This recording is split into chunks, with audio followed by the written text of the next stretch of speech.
Not least, Peter Schwind. Peter is I guess a native. You were raised here in Eastham, spent time, went to the school here in Eastham, grammar school, high school in Orleans, Right. then went off and earned your fortune as an engineer for Polaroid. And you're now back earning your fortune again as a commercial fisherman. That's right. Which isn't the easiest job in the world for anybody who's done it. Peter was here last year, did a really great job. We had a full house. We have a full house again. As I said, Pete's a neighbor and a good friend, and I thank you for being here. And without further ado, get going. Well, thank you very much, Joe. Get going.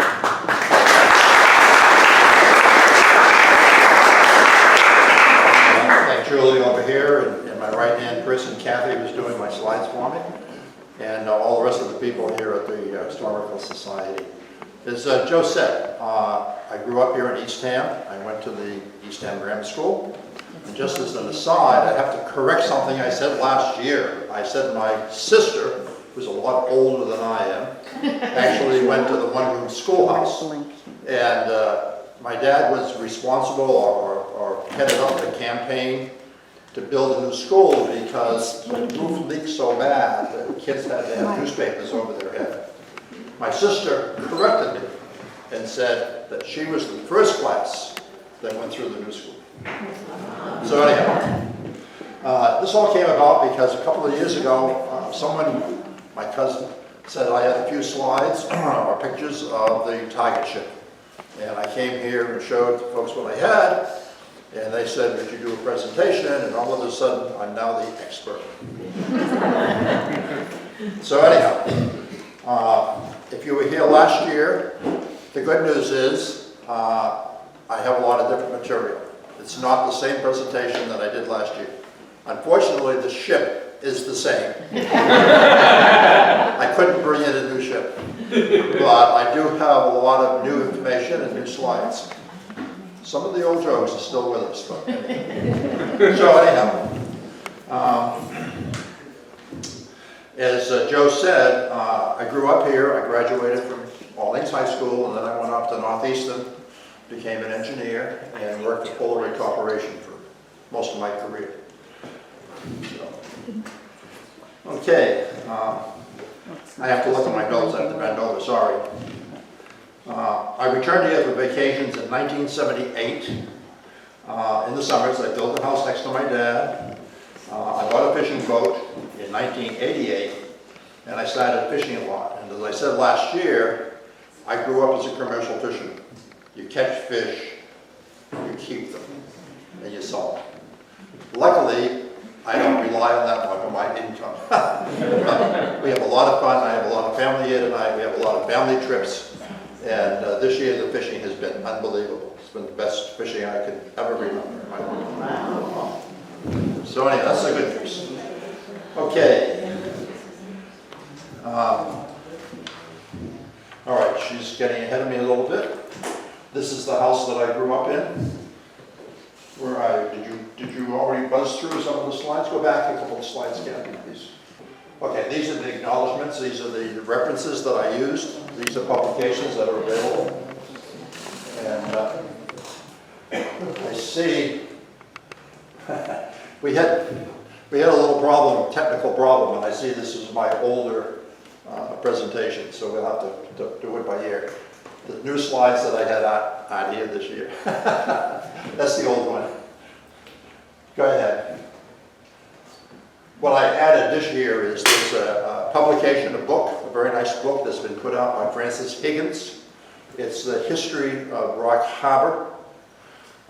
It has extensive photographs in there of myself and my dad, all the fish that we caught, as well as all of the other fishermen that's ever been in Rock Harbor. So she also had a lot of pictures of the ship that I grabbed. Is there any way we can get the new presentation? We've had a little glitch here. So if I'd been smart, I would have deleted last year's stuff and then started over, but I didn't. Okay. Here we go. We got it. Oh, she's got it. Okay. Here we go. Okay. So this is the new one. I'm sorry. So you can see that, number one, there's a rock carpet through the years by Francis Higgins. It is available on Amazon as well as locally. And also there were some photographs that Captain Farrell sent into the Historical Society that I purloined. So I used some of those. Okay. Next slide. Okay, there's the house Okay, this is the one in we want. 1947. So you can see the cedar trees, by the way, they were all Christmas trees because my dad would go out and dig up cedar trees that we would have for Christmas, and then he would plant them in the yard. So all the cedar trees, and if you go by the barn these days, you'll see there's a whole row of cedar trees behind the barn. Caused the roof to rot out, by the way, but that's another story. But next slide, you can see the change. Okay, that's what you see today. If you look carefully, I had a presentation pointer, but it doesn't work on this screen. You can see just the corner of the barn.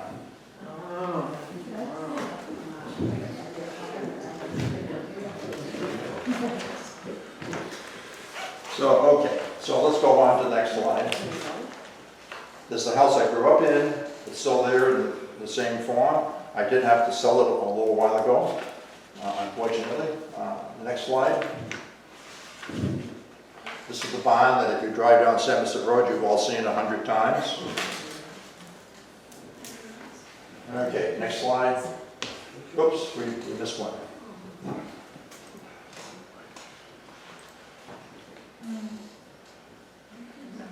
It is the next one. Okay, well, the next one should be the blimp of my sister and myself watching the blimp patrolled for submarines off our coast. And the other slide that's missing is the picture of the lifeboat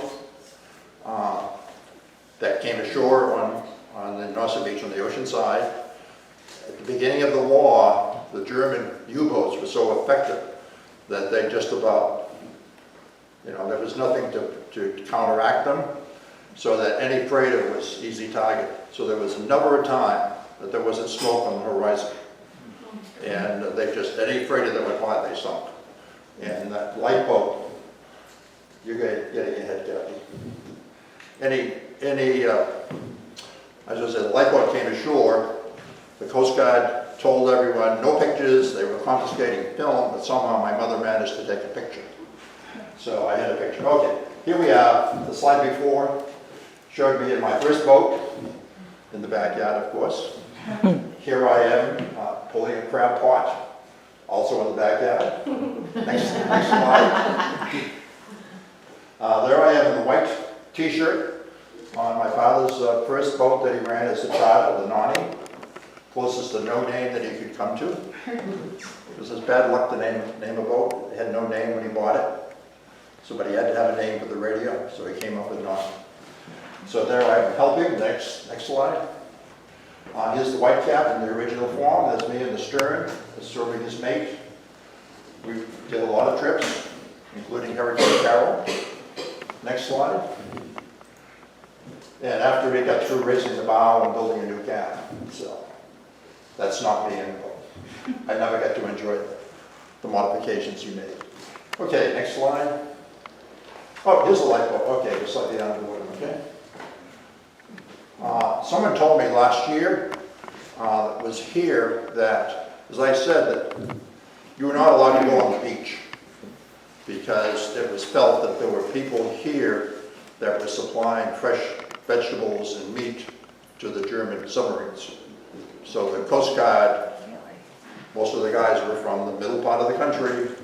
They had to walk up and down the ocean beach in the middle of the night, and if they saw you, they shot. No questions asked.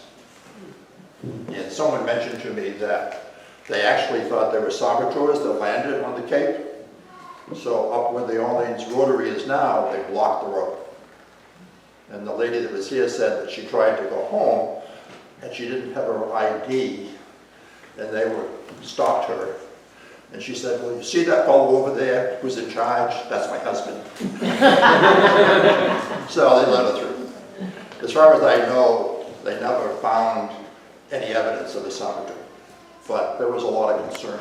And I know my dad, every time he went to go out, he had to go to the Coast Guard station, say exactly when he was going, say exactly when he was coming back, and exactly where he was going. And then when he got through at the end of the day, he had to go back to the Coast Guard station and say, I'm in port. Okay. So let's keep going. Oh, there's the blimp. So you can see that's another slide of the birdhouses. We had a lot of tree swallows, but there weren't many trees.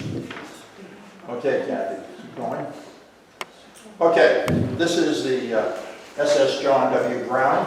It's a museum Liberty ship. It's located in Baltimore. It does cruises. There is another one in San Francisco, the Jeremiah O'Brien. The Brown has been modified basically as a training ship. The Jeremiah has maintained their original configuration. And in fact, there was some big cemetery celebration that actually went over to Europe to join in that celebration. So there's a lot of things that we can see, but let's keep going. Okay, there are 18 shipyards in the country that produced Liberty ships. And this particular slide, by the way, as you look through the internet, you'll find contradiction all over the place. So I've just duplicated whatever I found. So you'll see different discrepancies in numbers. The number that's generally accepted is 27 and 11 Liberty ships that were built. There's one source that says there were 27 and 50. The reality is no one knows exactly how many were built. But these were all the shipyards that built them. Keep going, Anthony. Thank you. Okay, this is just a typical Liberty ship. And I had my nice pointer, but there's a couple of things I wanted to point out which has significance to us. One is there were guns here on the bow and the stern. And you may not be able to see it, but maybe in the stern you can see better. It's just basically a flat platform where they could rotate those. These were anti-submarine guns. There were usually a railing around there. You can see the anti-aircraft guns here. I believe on this ship there were 6 of them. There's a couple down here someplace. And there might be more. There might have been as many as 8. So they were basically unarmed, but they did have some weapons. And in fact, there was a Liberty ship that sunk the first German boat. They were attacked. There was a fight. Both boats were destroyed, but the Liberty ship managed to destroy the German ship that attacked them. Okay, next slide. Okay, 600,000 man-hours to build a Liberty ship. Think about that. Look at the amount of steel involved. Look at, there were 50,000 castings that went into the ship. And we'll talk a little bit later, but the prefabrication and welding were the 2 factors that basically won the war. Because that allowed, at one time, we were producing 3 Liberty ships per day. The average time at the end of the war was 20 days from the time they laid the keel to the time they launched the ship. Where, if you know anything about shipbuilding, you talk 6 months, a year, 2 years. And I think today it's probably longer. But the prefabrication was the key thing, as well as the welding. This says 42 days, but that's the average of the whole war, you know, of all the ships that were built. At the end, they were building one, it took 20 days. Okay, onward. Okay, 6,000 feet, 600,000 feet of welded joints. Then, of course, once it was launched, it had to be outfitted. So that just because it launched doesn't mean it was ready for battle. Typically, that was another 20 days to outfit it and to do the sea trials. Okay, onward.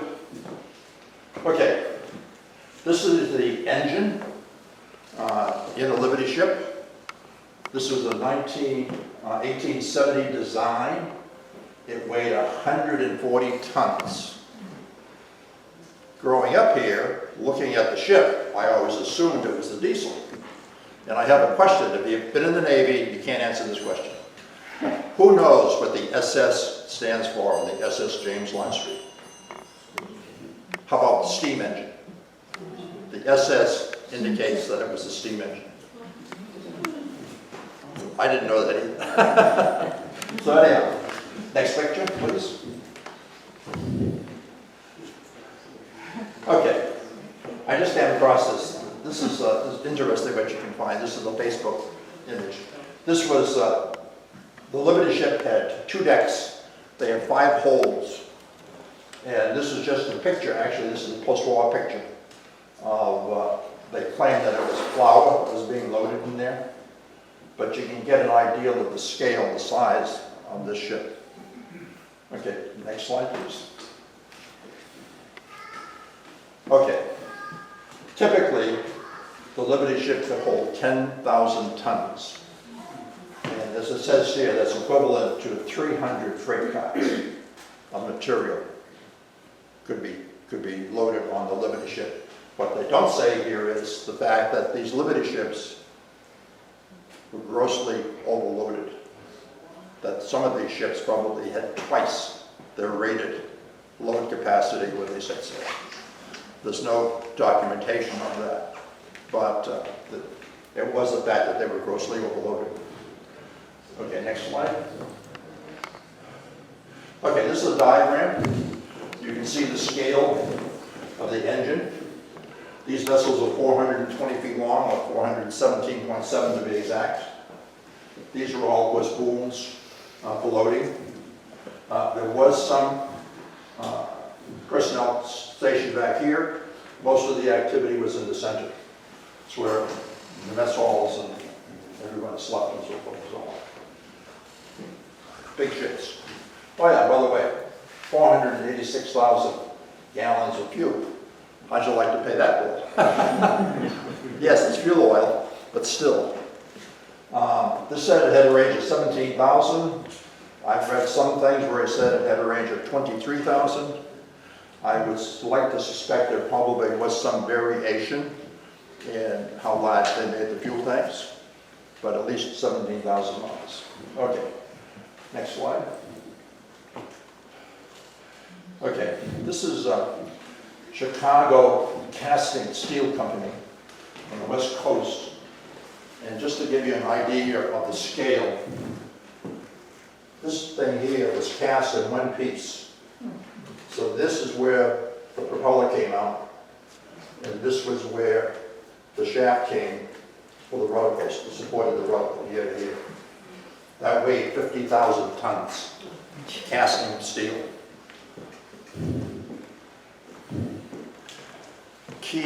A key ability. They were the only company that could cast something that large. They also cast the propellers that weighed 20 tons out of steel. Okay, next slide. Okay, this was the typical crew. Anybody that's really interested, you can see the officers and so forth, carpenters, seamen. And then they always had a naval guard that were responsible for operating the guns, radios. Okay, next slide, Kathy. Okay, getting back to the Longstreet. It was built by the Todd Shipbuilding in Houston. Here again, roughly 422 feet long, beam of 57 feet with a draft of 27. And here it said, down at the end, 9,000 tons, you know, take your pick, 9,000, 10,000, 12,000, you know, we're around about. But it could hold a lot of ammunition. Just an aside, there was one bad accident, 230 million rounds of ammunition on board. It exploded. There were 370, mostly sailors that were killed. They said it's an equivalent explosion to a small nuclear blast. There was another one post-war that was loading ammonia nitrate. The fire started. It burned for 3 days. It attracted a huge crowd. When that exploded, it killed over 700 people. Not only all the people on the ship, all the people standing on the docks, watching the fire, and an adjacent ship that was totally destroyed by the blast. That was in Texas. The ammunition was in Port Chicago, California. Okay, let's see, what else do we want to know? Okay. You got 2,700 boats you have to name. They picked the Longstreet, Major General Longstreet. He was very well known in the Civil War. At one time, he was blamed for the loss at Gettysburg.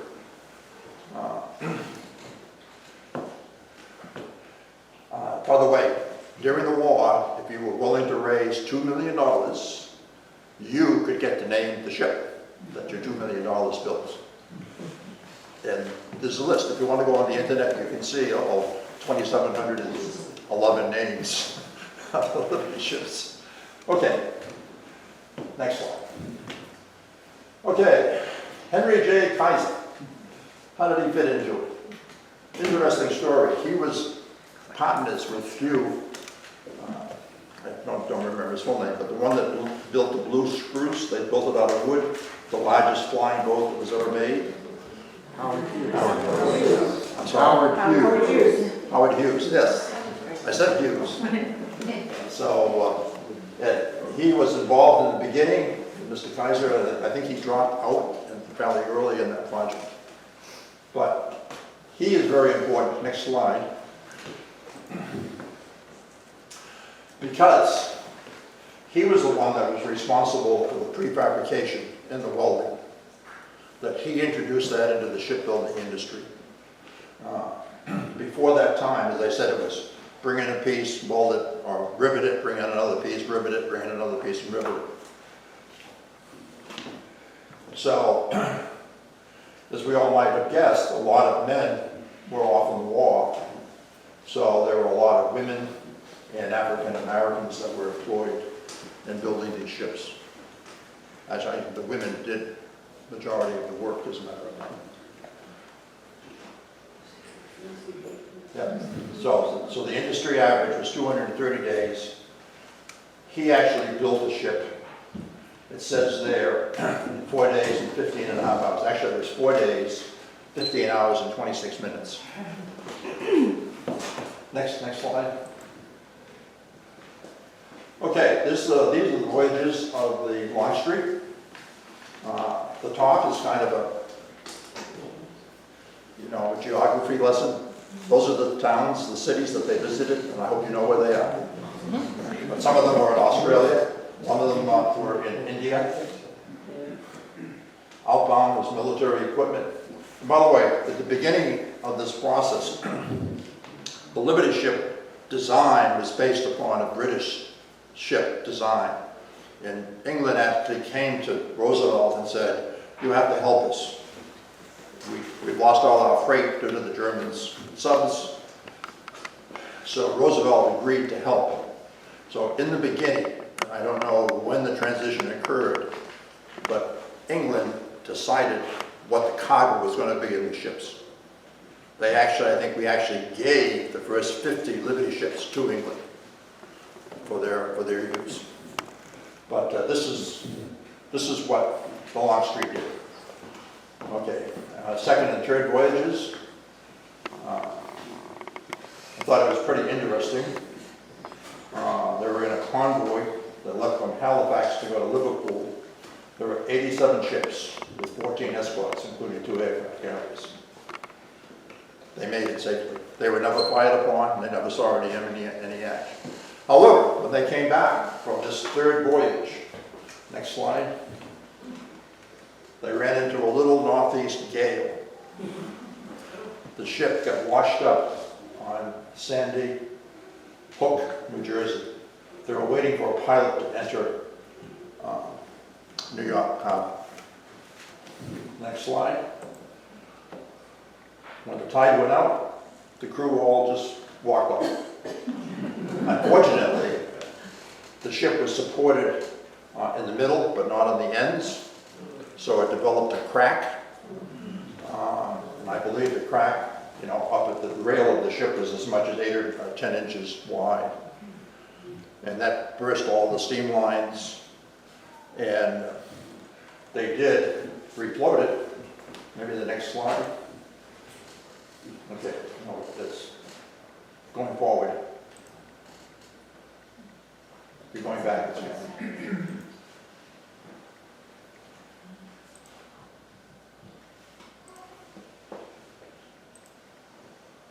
Okay, this is, what happened is, it took them about a month, but they finally, with several tugs and a dredge, they had to dredge a channel to get the ship off the shore. They managed to refloat it, they took it in, they had repaired the cracks, but the damage was so extensive they declared it. The Maritime Commission that owned all of these boats and were responsible for the construction declared it a total loss. The Navy said, we'd like to have it. So it's interesting. They gave it to the Navy to use, but they didn't give it to the Navy. They just loaned it to the Navy at this time. So she was used on 2 programs before she came into Cape Cod Bay. There was a Pelican program and a Bat program, both of which were radar-controlled air-to-ship missiles. She broke free. This is her mooring buoy she took with her. She was adrift in the Atlantic for about a month before they found her. I want you to notice something here. Notice this stuff here on the bow. She is the only Liberty ship that I have seen that has that configuration. Notice that it used to be a flat platform where the gun was. I do not know what that was. Somebody asked me last year. I made a guess, I was wrong. So for one of those first 2 programs, the Navy wanted that done. I'm guessing they were camera observation locations, but I don't really know. So there she was adrift. They towed her back in. Keep going. Okay. Somehow these slides seem to be a little bit out of order, or I messed up or something, I don't know. But what happened was Polaroid Corporation, my company, was asked to develop a heat-sinking bomb. Because at the time, World War II, airplanes had to dive bomb on the ship, drop their bombs. It was very, very dangerous, and a lot of pilots were shot down. If you drop the bomb for high altitude, a smart ship could maneuver out of the way. So what they wanted was a bomb that would seek the heat of the deck of the ship. So Dr. Land agreed to work on the program. And they did test firings in Wellfleet and in Monomoy, but he needed a real ship. So that's what the Longstreet, that's why the Longstreet was brought into Cape Cod Bay. So she was taken to Boston, she was stripped of all her gear that hadn't already been taken off. And by the way, during one of the previous attempts, plane poached where you thought that Longstreet was anchored. Radar fired his missile. It turned out to be a cargo ship. Luckily, the thing missed. It bounced over, did some rail damage, but did not do any damage to the ship. So the Air Force, the Navy gave up their programs on those on the radar guided systems. So they wanted infrared heat-seeking systems. Okay, so this was nighttime bombing. The previous slide showed what they used during the time that I was here on the Cape. It's a 12-inch cast iron bomb with basically a smoke charge in it, that when it hit the ship, you could see the flash and see the smoke. So the pilots would know if they hit the target. let's see what we got next. Okay. This was a shot from the Eastham side of Rock Harbor. Notice how large the ship seems. Seems like it's pretty big, right? Okay, also notice this low tide. So what some people do, they brought the ship in, and there's a thing called Round Shoal in the middle of Cape Cod Bay. So they brought the ship in and sunk it, or allowed it to sink on that shoal, which was about 15 feet of water. When she came in, she had over 10,000 55-gallon drums in her to keep her afloat, because she had been so badly damaged by some of these other programs. So my dad said, and as I said, I'm a little bit like Elizabeth Warren. Everything I know about the ship, my dad told me. So what he said is they spent 3 days lining it up perfectly north and south, so they went home.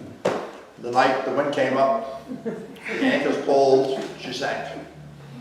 They came back in the morning, said, oh, our job is done. They recorded at 9:45 a.m. that they scuttled the ship. She was already on the bottom. The fact of the matter is that she's sitting on a sand. When the tide goes out, it looks a lot bigger. Tide comes in, it looks like it's sunk. Hasn't moved anything. Okay, next slide. Okay, now we have a series of 7 pictures. This was an early picture taken sometime in the late 40s, I think. So just keep buzzing through these, Kathy. Okay, this was taken in the early 50s. Still see it has 3 masts. Up, all of a sudden here in the 1960s, the middle mast is gone. And you can see that the damage is beginning. Yeah. So the famous photographer was sent out to confirm that the center mast in fact was down. Aerial view. You can see that she's reheating to soften. This is the 1970s. You've got a big breach in the middle. Keep going. Okay, this was taken in 1982. So you can see there's a lot of deterioration of it. And finally in 1990, this is a picture of early November of 1990. Okay, let me see what I have in my notes.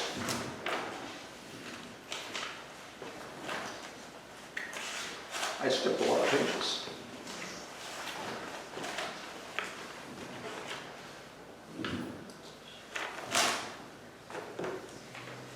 Okay, this was a view of the deck. Notice there's still the 3 masts at this time. Notice all the debris and the crap and everything here.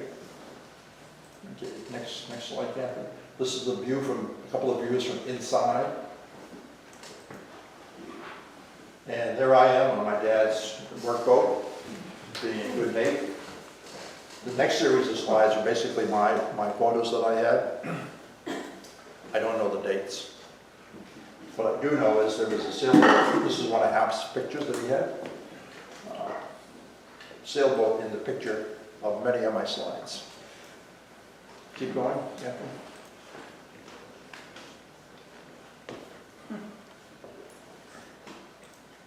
So the combination of the bombing, and by the way, I mentioned the cast iron bombs. After I left, they started using rockets. They started using 50 caliber machine guns. They started using 100-pound bombs. You know, here again, these were practice bombs, but they still exploded. They still weighed 100 pounds. So here's the sailboat that I mentioned. If you notice carefully, it's actually had a diving flag on it. So that guy was out there diving on the ship.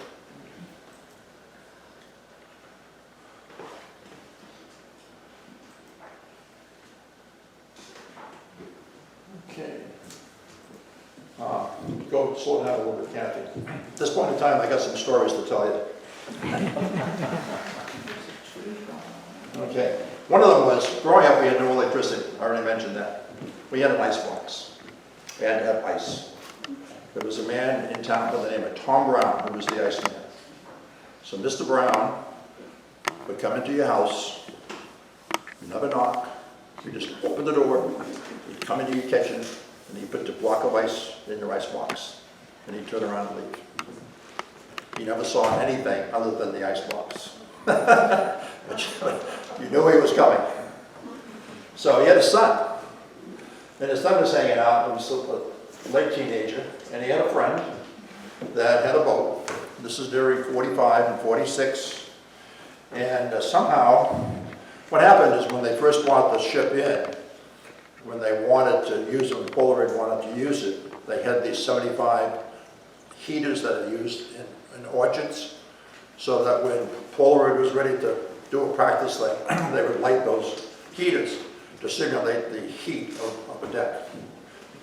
Well, they had two guys. Initially, they were Navy personnel stationed on the boat. They had excellent provisions. They had a lot of steak. They had a lot of eggs, but they didn't have any liquor. So these two kids, Mr. Brown's son and his friend, found out about this. So they would go out there and they would have a steak and egg dinner cooked by the Navy personnel in exchange for a couple of bottles of booze. And his comment was, for 2 years, they did it frequently. I don't know what that means. Okay. There's another story. This comes from a fellow by the name of Robert Finch, who's somebody that's famous and well-pleased, an author and so forth. Maybe some of you know him. I don't. But he was at a party and this story came out. And he relates the story. So this fellow said to another fellow, October, at night, you've got to take me out to the ship. And he said, why? He said, don't ask questions. Just take me out to the ship. So they got in the guy's boat, they went out, this is at night, October, northwest winds, very cold. The guy climbed up the bomb holes. It's gone for about half an hour. Came back with arms of this funny looking weed. It turned out to be marijuana. He had heard there was going to be a frost. So he was anxious to save his crop. So the comment was, I like this, can you believe that? Growing weed on U.S. government property in an officially restricted zone.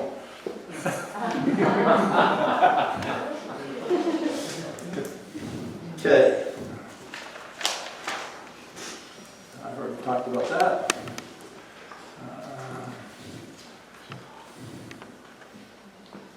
Yeah, a lot of people have said that, and we know as a fact, that these planes that flew overhead constantly during that time period dropped a lot of bombs on the land. There were a lot of bombs that landed, far away from the ship.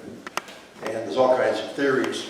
My theory is, especially the 12-inch bomb, the pilot would hit the release button, but it would get stuck in the chute, so it just wouldn't drop. And as the plane was circling, the vibration of the plane would shake the bomb loose. So I know we had them land in the field across from our house. They usually started a little bush fire. The pilots were instructed never to fly over a house or over a boat. So that, as far as I know, no one ever got hurt from one of these accidental droppings. Of course, later on, they were dropping 100-pound bombs, which also landed on the land here and there. So, okay.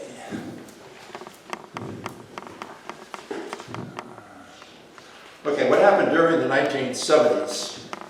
Of course, the war was long over. And by the way, at the end of the war, Dr. Land lost interest in the program. So he talked the Navy and Kodak into taking over the program.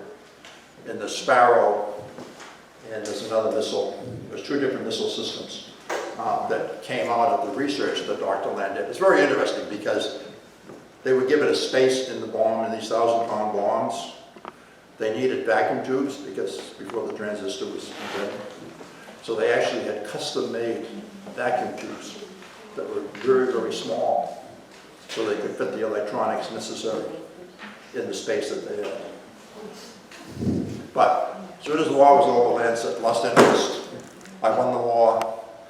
Let somebody else develop the program.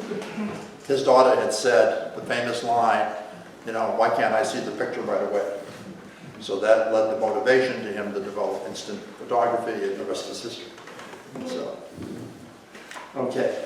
But in the 1970s, for some unknown reason, I hear, because I wasn't here, that the number of planes, because now the Air Force, the Navy, the Army, whoever had their planes were using the ship. And so it never stopped. It was 24 hours a day.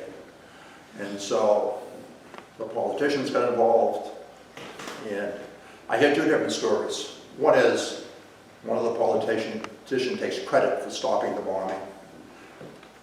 I also hear that they had switched to jets, and they felt that the speed of the jets was making it unsafe. And perhaps the need, a lot of the bases were closing, so that the practice went to someplace else. That's why they stopped in the mid-1970s, I understand. Okay.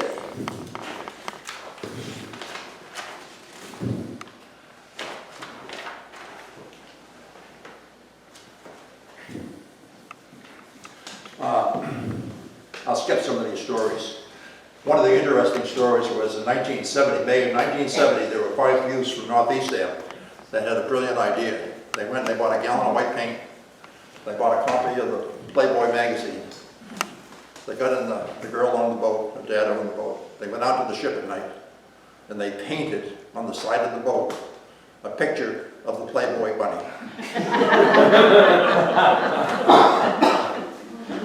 The guy on top didn't get any paint on him, but everybody below got a lot of paint on him. So I heard that was the first year that was very visible from the shore. Anybody remember seeing that? It would have been 1970. And the second year you could still see it, but it was fainting, and then it disappeared. Question is, was anybody ever injured? The answer is yes. There were some kids, 5 kids actually, from Walpley. They were in a trailer park or something. They went out there, they collected bombs, they brought them home. One of the kids was trying to clear it, so he's taking a screwdriver, shoving it into the bomb, and it was on. He lost a finger. So, they removed 200-pound bombs that had been exploded, 2 bomberettes, each containing 5 pounds of explosive that had not exploded, and a Mach 5 sporting practice ball. That was the practice bomb that exploded and took his finger. Were planes lost? Yes, there were. Part of the pilot training was to learn how to fly in very tight formation. And these were, in my day, they were all propeller, slow, relatively slow planes. But pilots made mistakes. So there were a couple that I know about. One my dad was witness to. We saw the plane go down. I don't know what happened to the pilot. The Navy came looking for the plane. My dad went over and said, "Would you like to know where the plane is?" And they said, "It's none of your business. It's military matter. You're a civilian. Go away." 3 days later, he went over and he said, "Would you like to know where the plane is?" They said, "Yes." So having spent 3 days looking actually in the wrong place for him. So he knew he had taken ranges. He knew exactly where it was because oil had come up when the plane went down. So he took them over to the side of the plane. Another case, there were 2 planes, and one landed, the pilot landed in the water off of Eastham. The other pilot landed in a hornbeam tree, is that what it's called? It's got big horns, spikes. So he broke his leg when he fell out of the tree. The other pilot, however, did not make it. It was in the winter time. And by the time they got to the pilot, it was too late for you. Okay. Okay, we can move ahead, Kathy. You can see from these pictures this, destruction. Rusting.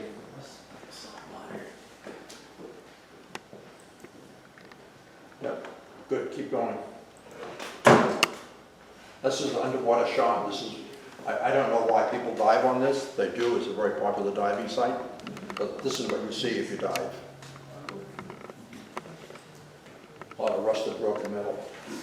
I wanted to talk about that in the wintertime here. There are times that we do have a little ice forming in the bay. Actually, the next picture. This was taken in the big storm of '78. So you can see the ice cakes that it formed.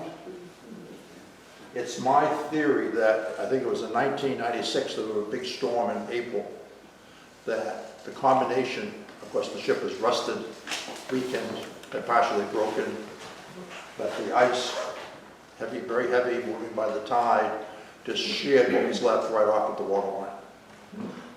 You read reports, oh, the ship rolled over and sank.